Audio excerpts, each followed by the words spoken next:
Hi, welcome to episode 3 of Waxing On. Since we have such a large volume of material to cover, I'm going to be breaking it down that Mondays will deal with jazz-related albums, and this definition is going to be very broad. Wednesday will deal with rock, and Friday will deal with a mix of other styles of music. So today we're going to be looking at some jazz albums, and particularly albums related to Chuck Mangione.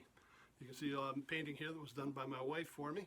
And we're going to look at the different stages of his career, but just focus on particularly one area that I think he really excelled in. I'm looking at probably 4 areas of Chuck Mangione. We had one at the beginning when him and his brother started out and they were doing some traditional jazz albums. I think they put out 2, but we hadn't really developed the brand that was Chuck Mangione. Now in the early 70s he did a couple of live albums for PBS. One of them is depicted here, the Friends in Love album. And this is where he really developed the brand. We recognize this as really where Chuck Mangione started playing Mangione music. I'm getting a bit of a glare, I'll put it over there. And this one's a highlight album. Unfortunately, I was later getting in and did not get the double album set, but it involves him playing with a large philharmonic orchestra and a number of soloists. And he put on a very extensive concert with the orchestra, with soloists joining in, with his quartet playing along with them. And mainly it was all music written by him. He had a couple of singers in as well, Bat McGrath and Don Potter. This one, trumpet soloist Marvin Stan, worth a listen to in that regard. And it followed up with a second live album that again he did for PBS called Together with Chuck Mangione. And the same format, Philharmonic Orchestra, Esther Satterfield, Don Potter, Bat McGrath, all of these vocalists and soloists, and his quartet playing. And again, playing all compositions by him. Now, both of these albums, unfortunately, are out of print. On YouTube, you can find the full album of Together, so I'll give you a chance to hear that. And on Chuck Mangione's site, he has recorded a videotape of the concert from Friends in Love. So you could pick that up if you're interested in checking out what he did in the early years. Unfortunately, a lot of people didn't find out about or become aware of Chuck Mangione until he got into the more commercial era, and this was his A&M period. When he was with A&M, that's when he produced hits like Chase the Clouds Away, Feels So Good.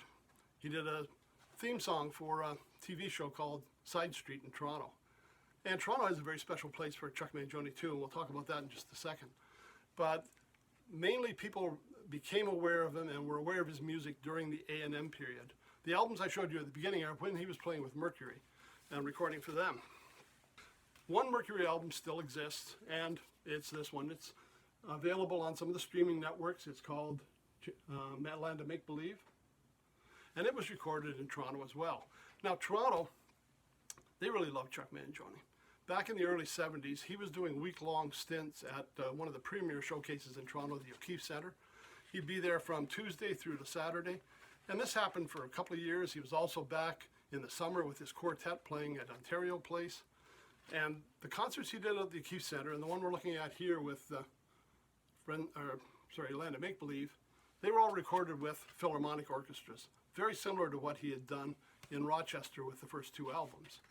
Now, I went to 2 of them at the O'Keefe Centre, and it was amazing. I mean, one, we had dancers as well as the orchestra, we had singers, we had Lou Soloff was soloing with the band during one of those concerts.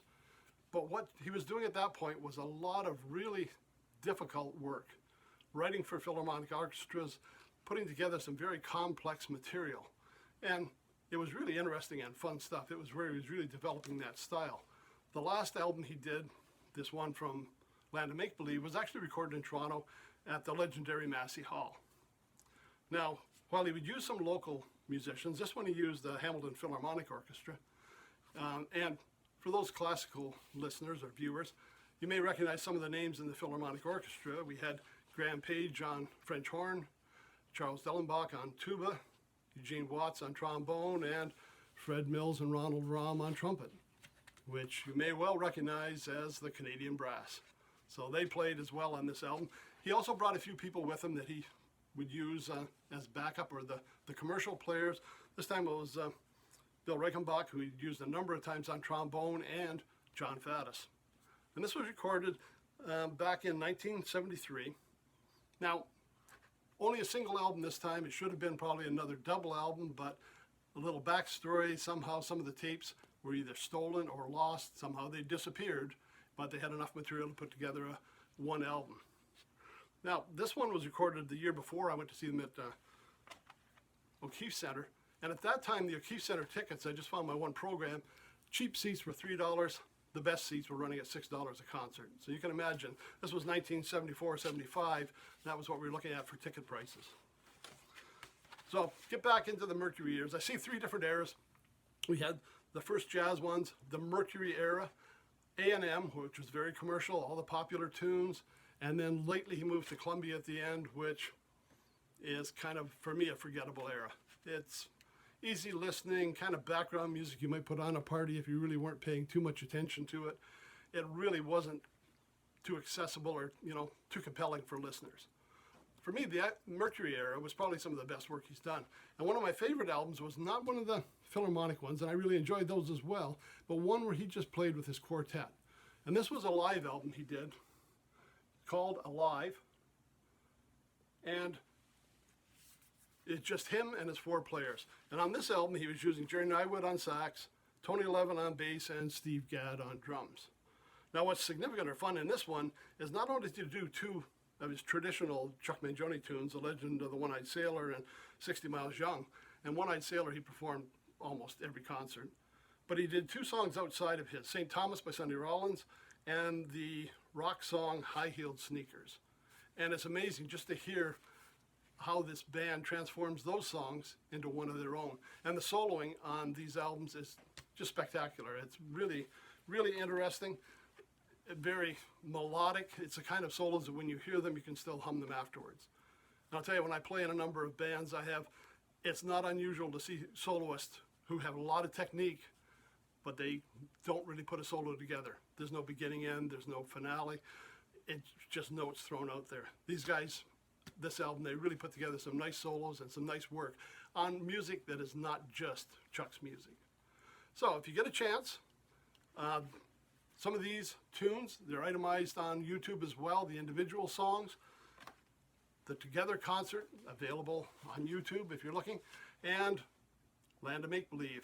Album's still available for purchase, and it's on some of the streaming networks as well. A chance to hear what he was doing before those commercial albums came out, and you might be quite surprised. So thanks very much for stopping by. Those are my recommendations regarding Chuck Mangione, and we'll be back again on Wednesday for another rock album. Stay home, stay safe. We'll see you then.